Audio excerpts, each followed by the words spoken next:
Épargnez-moi les détails, le podcast qui va vous donner envie d'investir. Épargne, investissement, finances personnelles, préparez-vous à parfaire votre éducation financière et à explorer de nouvelles opportunités pour repenser votre avenir financier. Je suis Didier Testo, journaliste et fondateur de La Bourse et la Vie TV, et chaque mois, je recevrai Antoine Ferraillant, le directeur général de MoneyOne, qui renouvellera votre idée des finances personnelles. Antoine, bonjour. Bonjour Didier. On va parler avec vous de l'immobilier, c'est le sujet de cette rentrée, et avec une première question qui vient forcément à l'esprit. Est-ce que nous sommes dans une crise immobilière ? Alors le mot crise est effectivement sur toutes les lèvres et il est, je le pense, trop fort par rapport à la situation actuelle. On est aujourd'hui dans une crise inflationniste qui a eu comme conséquence justement une remontée des taux. Donc cette remontée des taux, elle est là pour justement répondre à cette inflation qui est très haute.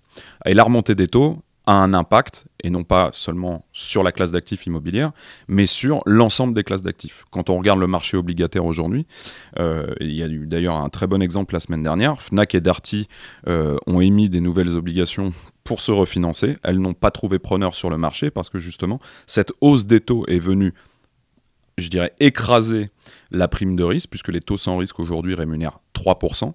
Et donc les entreprises sont, elles, obligées, pour attirer des liquidités, de se refinancer à des taux qui sont attractifs et qui donnent envie de prendre du risque. Donc ça, c'est sur le marché obligataire.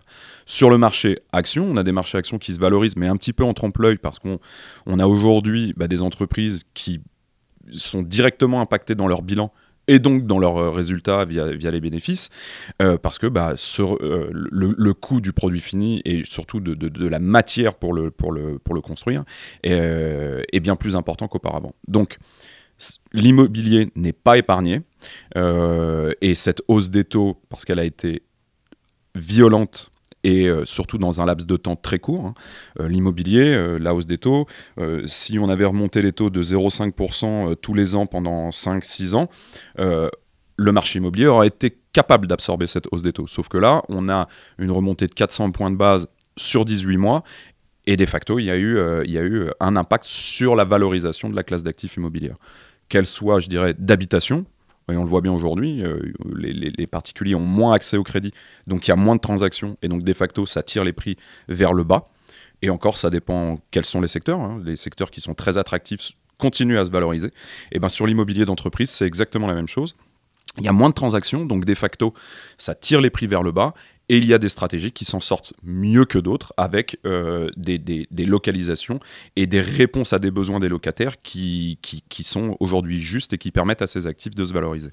Alors s'il ne s'agit pas d'une crise immobilière, en tout cas toute seule quelque part, on peut quand même se demander quel sera l'impact sur l'immobilier et est-ce qu'il sera aussi violent qu'en 2008 où on a eu une crise qui avait été spectaculaire. Alors, les deux périodes ne sont pas comparables. En 2008, on a une situation où les banques ont prêté à des particuliers qui se retrouvaient insolvables. Et les banques, se refinançant entre elles, il y a eu un effet un petit peu domino sur le marché et de facto, ça a entraîné pour le coup, une vraie crise avec un choc très important parce que la banque A qui se refinançait auprès de la banque B ne retrouvait plus ses avoirs. Aujourd'hui, on est malgré tout sur l'immobilier d'entreprise avec des fondamentaux qui sont bons, des taux d'occupation financiers qui sont très bien orientés et un taux de paiement des loyers qui est également très très bien orienté. Donc on n'est pas face à une crise où on va se retrouver en manque de cash-in, entre guillemets, puisque les SCPI notamment on continue à délivrer leur rendement. Je rappelle, une SCPI, la première promesse de ce produit-là, c'est le revenu additionnel. Est-ce que ce revenu additionnel est mis à mal par justement des locataires qui se retrouvent dans une situation à ne pas pouvoir payer leur loyer ? La réponse est non. Donc la première promesse de ce produit est maintenue du fait qu'on a une distribution des loyers qui elle, n'est pas mise à mal.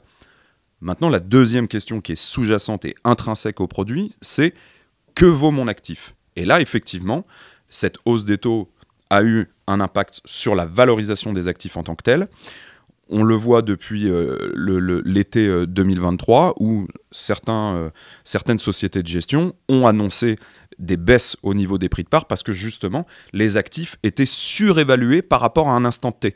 Donc de facto, on a des valeurs de réalisation qui influent sur le prix de part et donc des sociétés de gestion qui ont été obligées de baisser leur prix de part par rapport à une valeur plus juste pour l'investisseur de demain. Si je me place du côté de l'investisseur, j'ai investi au cours des dernières années dans les SCPI, je vois ce qui se passe en ce moment, je peux me poser des questions, mais si j'étais déjà investi, qu'est-ce que ça veut dire pour moi ? Une baisse des prix de part, de facto, si je suis investi, je constate une moins-value. Maintenant, quelle incidence ça a sur le portage de mon produit dans le futur ?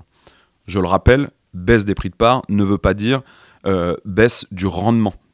Donc le rendement intrinsèque à la SCPI, lui, demeure. Donc, est-ce qu'on peut le voir sur la durée comme une reconstitution de mon prix de part futur ? Ça peut être une première explication. Mais la première raison pour laquelle j'ai acheté ma SCPI, c'est pour avoir du revenu complémentaire. Et ce revenu complémentaire, il n'est pas mis à mal. Donc, ça, c'est le premier point. Le second point, si j'ai acheté et que je me suis bien fait conseiller, j'ai normalement acheté un gestionnaire qui gère bien sur la durée. Et donc, de facto, avec cette baisse constatée, l'objectif du gestionnaire va être de se repositionner sur des actifs à un meilleur prix et qui, sur la durée, peuvent permettre une revalorisation future, me permettant de reconstituer mon prix de part.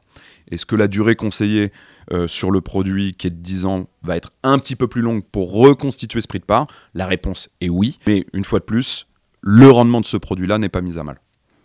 Alors je me mets maintenant à la place de celui qui regarde tout ce qui se passe en ce moment sur l'immobilier, qui voit des baisses de parts, des baisses de prix, des baisses de l'immobilier, des titres qui sont effectivement violents. Lui, est-ce qu'il peut se dire comment il se positionne ? Est-ce qu'il peut y aller aujourd'hui ? Est-ce qu'il peut s'y intéresser ? Alors effectivement, les articles de presse et parfois le vocabulaire employé peut faire un peu peur. Maintenant, c'est toujours dans des creux de marché que se sont fait également des fortunes. Alors je ne veux pas présager du futur, loin de là. Maintenant, si je me mets à la place de l'investisseur, que ce soit sur l'immobilier ou sur n'importe quelle autre classe d'actifs d'ailleurs, je préfère rentrer sur un marché qui vient de décoter et sur lesquels les valeurs d'expertise sont au bon prix.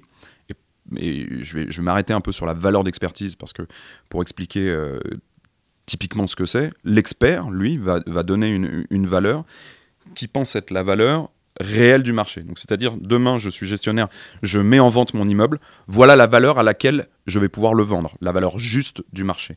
Donc, si je reprends l'exemple avec l'habitation, si je suis détenteur d'un appartement et que je juge, moi, qu'il se vend 12 000 euros du mètre, mais que le marché me dit que ton appart, il vaut 10 000, la valeur réelle, c'est 10 000 euros. Donc, je préfère rentrer dans un produit qui est plus représentatif de ce qu'est la valeur du marché, plutôt que rentrer sur un produit qui est surévalué. Donc, demain, si je suis investisseur,